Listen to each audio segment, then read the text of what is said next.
What fun. Yeah, fun. Okay, am I able to see the slides here as they go forward? Yeah, just, you gotta hit the arrow button. Hang on. It's backwards there.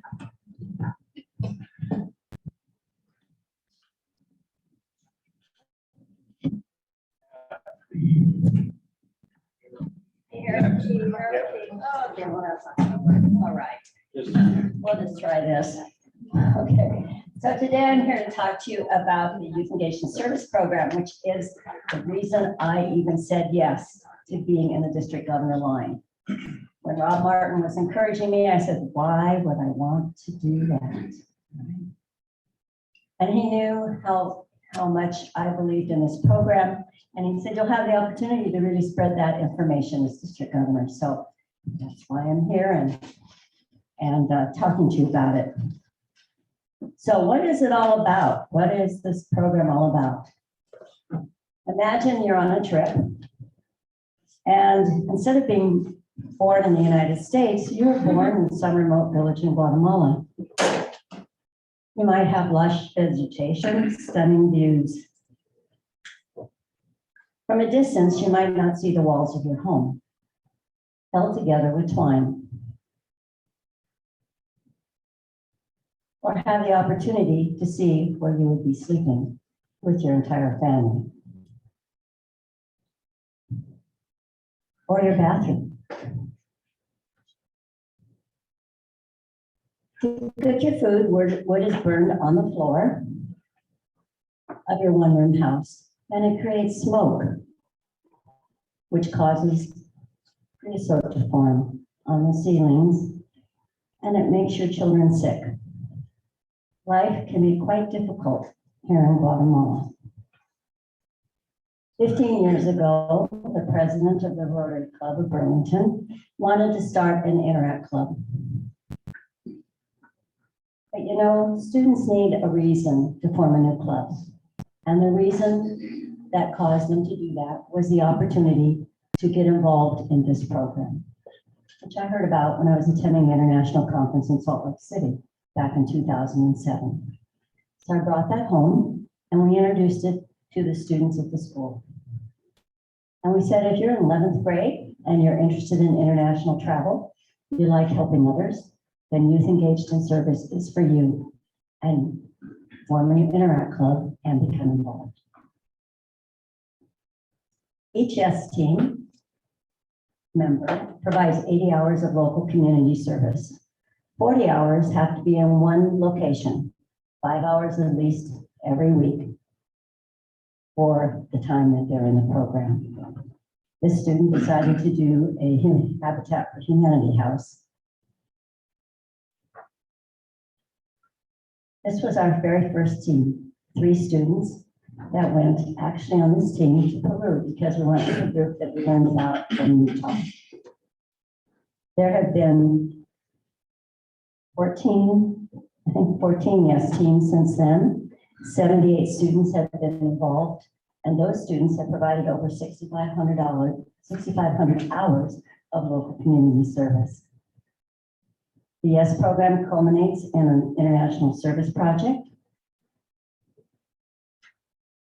And we are excited that we're forming this team in Snohomish County. And I really appreciate your Rotary Club stepping up and deciding to sponsor 3 students. Every Rotary Club in Snohomish County is on board. One of the things we do with the students is to have a team building retreat early in the fall. So they get to know each other and they start their leadership training. Another aspect of leadership training is attending Yale. So this is something that we send the students to, and this year they're hurting a bit because we haven't been able to have Y.E.S students for the past 2 years. Consequently, their numbers are down at Yale. But every year we send the students there. They talk about the program, and they also participate in all the leadership activities at Yale. When we go to the village, we do many different things. This was the first village that we went to after Peru. and we were very welcome there. It's called Nuevo Santiago Esperanza Maya. One of the things we did was to build a pig barn. It was actually a better structure than anyone was living in, which we discovered very quickly. And we provided the pigs, and the idea was to give a source of nutrition for the local people and to have this run through the school system. What we didn't realize when we did this was that people who are very hungry are not going to give any food to an animal that they might be able to eat in the future. And also, they didn't know about working as a community. They were each, because of their circumstances, having to take care of themselves. So this project wasn't very successful, and we learned a lot from this. One of those things is to really talk to the people ahead of time and be sure that we're meeting the needs that are there. We did plant a huge vegetable garden. This was all woods when I started, and the people there cleared it themselves before we got there. But they didn't know from line gardening. What they knew was to poke a hole in the ground and amongst whatever, plant the seed, which would be a corn seed usually, and see how it went. So this was a new experience for them.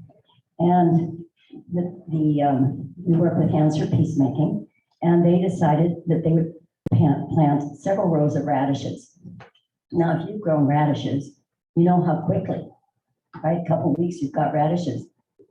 And I thought, my goodness, how would that work, all these radishes? And the idea was they're going to need to see something very quickly. And then Hands for Peacemaking sent people up to the village after the crops started growing to teach the people what to do with these new types of vegetables. And we also provided seeds to anyone who cleared some land around their home to plant their own garden. So this was a very successful project. We also provided water filters because water is a real commodity and clean water. And so that was part of our project. The students interacted with the children because when we go for Hands for Peacemaking, we stay in the village. This particular time, we were sleeping on the floor, thin mattresses, and all the girls in one room and all the boys in another room. And so we were there all day, all night. And there was time when we weren't working, putting together the stoves or the pig barn, there was time to interact with the children in the village, which is a real bonus. We also brought some used balls with us and learned quite quickly that we're great soccer players in the village. These are children who live in that little home that I showed you, one room, no toys, no books, no balls, no nothing. And so to have a ball like this to be able to play with is quite an incredible gift. When we were in the village that first year, we took pictures of the village people. One of the group on our team thought that might be an interesting thing to do. And so the next year we brought them back with us. And this was so meaningful to these people because pictures are not part of their life. And one of the people who had had his picture taken had actually passed away during the year. So his family was really, really grateful that they had that picture and plasticized them so they could keep them in their homes. They also asked us that first year if we would help them to get metal roofs for their homes. Because you see this plastic roof and the rain comes through and the wind comes through and the children get sick. And so they gave me a 2-page document with all kinds of names and all kinds of thumbprints. Someone had been able to write all the names on there, but most of the people did not know how to write their name. And on this form, they said, will you help us? Our children get sick and we need metal roofs. Well, I don't put students on roofs, right? And we don't do handouts. So I thought, how can we do this in a way that makes sense, that we're not just throwing money at something? And so when I came home, I asked my club members if they would consider donating $300 so a family could have a roof. And we raised enough for 20 roofs.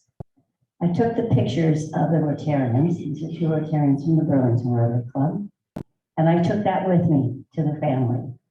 And I said, here is the family that cares about your family. I wanted you to have a roof. And then I took this picture back to the members in our club who have provided those funds. It was a very meaningful project. And the people themselves, of course, put the roofs on. And something that happened from this too is the local Rotary Club really was not very aware of what was going on in the surrounding villages, much as we would not be very aware of people who are not sheltered, right? And when they saw what we were doing and raising monies for, they also did some roofs for people. But the people themselves, they got those roofs up. We weren't putting students on roofs. So we did many different projects. This particular year, we had all girls and we were building chicken coops. And so individual ones around homes. And the people themselves always worked side by side with us. And it was very interesting because some of these girls had never even held a hammer. So they had an interesting time. Another area that is a problem is having proper sanitation. This year we built latrines, and these latrines were kitted up. They were made by the Hands for Peacemaking group in Y.E.S. by local people and taken to the village, and then we put them together for the villagers. This was quite a big team that year.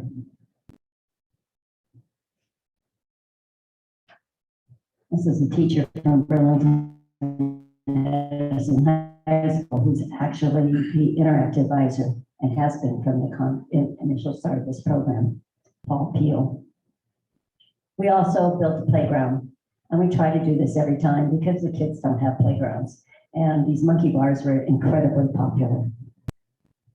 We bring books and materials, school materials, pencils, books, whatever we can carry in our totes. Students have to have just a carry-on. They can't have anything that they're checking because we use totes to check everything we're bringing to leave in the village. When we were doing the stoves, one of our Canadian Y.E.S. team members thought, well, these people should have some pot holders. Maybe I can teach them how to make a pot holder. So she kitted up the material and the thread and the needles and taught the village women how to make these pot holders. It's very creative. Remember about cooking on the floor? This woman's name is Angelina, and she received a stove. So she no longer, this woman is in her 80s, she no longer had to bend down to the floor to do the cooking, and it used a lot less wood, so they had a lot less need to go out looking for wood, and she could stand up. The students go into these homes, and they put these stoves together. Again, they are made in Y.E.S. They've had many different iterations over the years as they keep getting improved. And they interact with their families and see what it's like inside one of these homes. Often when students do international work, they don't have that opportunity to really see what the situation is. And they come back with an idea of, oh, we just had this wonderful international trip, blah, blah, blah, I wish I lived there. Our students don't wish they lived there. But what they do come back with is an awareness of how happy these families are. They don't have anything, the kids don't have anything, they still play, they find ways to play, and they're happy and connected, and it impacts our students. They also planned some projects for the children because we're there all day long. This was pasting things on some paper, I think. And we always have a carnival. So these activities with the children are planned by the students on the Y.E.S. team. It's part of what they're doing during the year, thinking about what kinds of things could we do. One time we taught infant CPR. And they were teaching some classes because it was older students. So every year it's a little bit different. But one thing that we do consistently, which is to hand out hygiene kits and also how to use them, and a big fun carnival. And sometimes there's some very serious conversations. This young man was fluent in Spanish. And the people in his home wanted to ask him about immigration. They had quite the conversation. And even when students aren't very fluent in Spanish, they find ways to interact with the kids in the village. Seeing your own picture was quite a treat for these young girls. When the students come back, they are very excited to share their experience. Your students will be coming to you, first of all, to be selling some raffle tickets, because it costs the students $1,500 of their own money to be able to make this trip. And that basically pays for their food and lodging when we're in Guatemala. And in your club, part of the $2,000 that your club puts forward, 1,000 of that helps to offset the rest of the cost for the students, because we have to get them there. So we have airfare and then we have Yale and a few other things. So they raise their money by having a raffle. Every single year, we have had at least one student who's raised the entire $1,500 by selling raffle tickets. We help them plan the raffle. They come up with the prizes. They'll be coming to you and saying, would you like a raffle ticket? And to their friends and neighbors and to their church. And so it doesn't exclude anyone whose parents perhaps can help them with the cost. And then when they come back, they come and tell you about it, which is a real eye-opener as we learn what these students have experienced. You're going to meet them early on when you're interviewing them to decide who might be on the team. And then you'll meet them when they come in and sell raffle tickets. And then you're going to meet them at the end of the year. And particularly with young men, you will see a huge difference. This is a real growth opportunity for boys, because they come when they're in a junior in high school and they have that entire year of working together and then making this trip. And it is quite amazing how their lives grow. So since 2007, we've had 16 Rotary clubs involved in this program. These are all the ones up until this year, and it's been based out of Skagit County. But as I said, one of the reasons I signed on to be district governor, and the reason I planned this program the way I did back in 2007 was to make it turnkey, so other clubs could come on board and decide to get involved. It doesn't have to just be in Skagit County. We've had teams up in Canada, and now with Snohomish County, there will be a team here. And these are all the clubs, 9 clubs have all signed on. We have a district grant to help pay for half of the stoves, and the $1,000 that each club gives for a student will help pay for the rest of those stoves. And we're also doing water filters.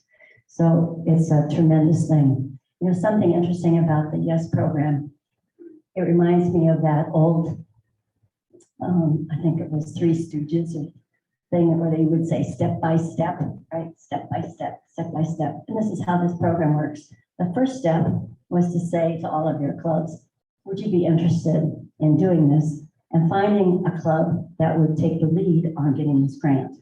And that was the Monroe Club.